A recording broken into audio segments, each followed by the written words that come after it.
ఆశీర్వాదాలని నావే పవిత్రపరిచే ప్రవాహములో నడవడం. అయితే ఆయన వెలుగులోనున్న ప్రకారం మనమును వెలుగులో నడిచిన ఎడల మనము అన్యోన్య సహవాసు గలవారమై ఉందు. అప్పుడు ఆయన కుమారుడైన యేసు రక్తము ప్రతి పాపము నుండి మనలను పవిత్రునుగా చేయను. 1 యోహాను 1:7.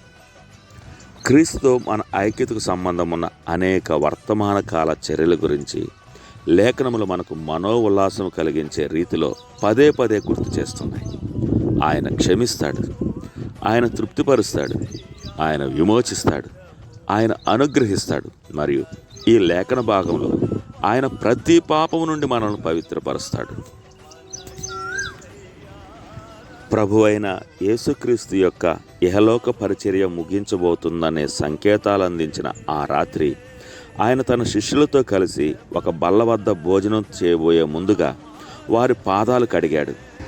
ఈ విధంగా చేయడం ద్వారా తమ యజమానితో ఈ ప్రాముఖ్యమైన సహవాసం కలిగి ఉండుటకు ముందుగా ప్రతి ఒక్కరూ ఆచరించిన స్నానానికి, అక్కడికి చేరిన తర్వాత వారిని వారు శుభ్రపరచుకోవడానికి మధ్య ఉన్న వ్యత్యాసాన్ని ప్రభువు వారికి చూపించాడు. శిష్యులు నడుస్తున్నప్పుడు వారి చెప్పుల వారుకు మరియు పాదములకు మధ్యలో పట్టిన చెమట కారణంగా అక్కడ పేరుకొని పోయిన మట్టికి సంబంధించిన, అనగా కేవలం కాళ్ళకు సంబంధించిన మాలిన్యం గురించి ఇక్కడ తెలియజేయబడింది. భోజనానికి ముందు అలాంటి మలినమైన పాదాలను కడుక్కోవడాన్ని తూర్పు దేశాల సంస్కృతిలో తప్పనిసరిగా పాటించాలి.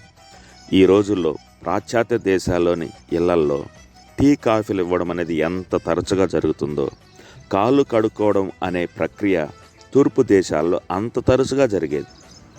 మన అలవాట్ల ఆధారంగా పొందుకునే పాపపు మాలిన్యాన్ని తొలగించుకొనటం గురించి వివరించడానికి క్రీస్తు ఈ ప్రక్రియను ఉపయోగించాడు. మనం మలినపడుతున్న ప్రతిసారి శుభ్రపరచుకోవడం అవసరం.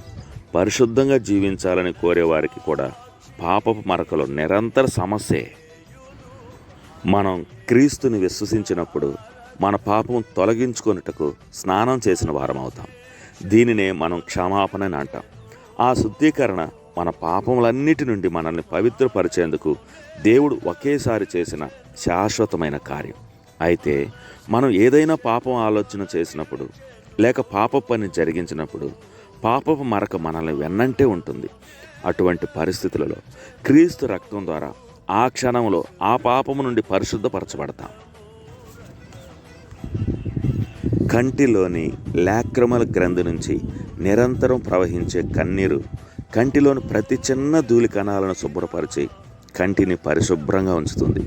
కొన్నిసార్లు ఈ నలక పెద్దదిగా ఉంటే దానికి తగిన మోతాదులో కన్నీళ్లు కారుతాయి. అదే దూలంగా మారితే కన్ను తనలోని ప్రవాహాన్ని పెంచినప్పటికీ అది తొలగించబడని పరిస్థితులలో మరొకరు సున్నితంగా దానిని కంటి నుండి తొలగించాలి. నిరంతరం మనం పాపపు మరక నుండి పరిశుద్ధపరచబడడం అన్నది కంటిని పరిశుభ్రపరిచే నిరంతర ప్రక్రియలాగా దానంతటా అదే జరుగుతుంది. మనం వెలుగులో నడిచినప్పుడు పాపం నుండి నిరంతరం పరిశుద్ధపరచబడే ఆశీర్వాదాన్ని పొందుకుంటాం అని వివరించబడింది. క్రీస్తు సన్నిధి అనబడే పరిధిలో మనం నడిచినప్పుడు విశ్వాసం ద్వారా ప్రతి పాపము నుండి మనం పరిశుద్ధపరచబడుతున్నాం. ఈ ప్రక్రియ కొరకు మనం మన జీవిత ప్రయాణంలో ఆగవలసిన పని లేదు, లేక ఎక్కడైనా కూర్చుని ఎదురు చూడాల్సిన పని లేదు. మనం అలా మన ప్రయాణంలో కొనసాగుతుండగా ఆయన కుమారుని రక్తం మనల్ని పరిశుద్ధపరుస్తూ ఉంటుంది. తండ్రి, నా పాపపు మైల నుండి నన్ను నిరంతరం పరిశుద్ధపరచుటకు క్రీస్తు రక్తాన్ని నాకు అనుగ్రహించినందుకు వందనాలు. ఈ చర్యను నేను విశ్వాసంతో అంగీకరిస్తున్నాను.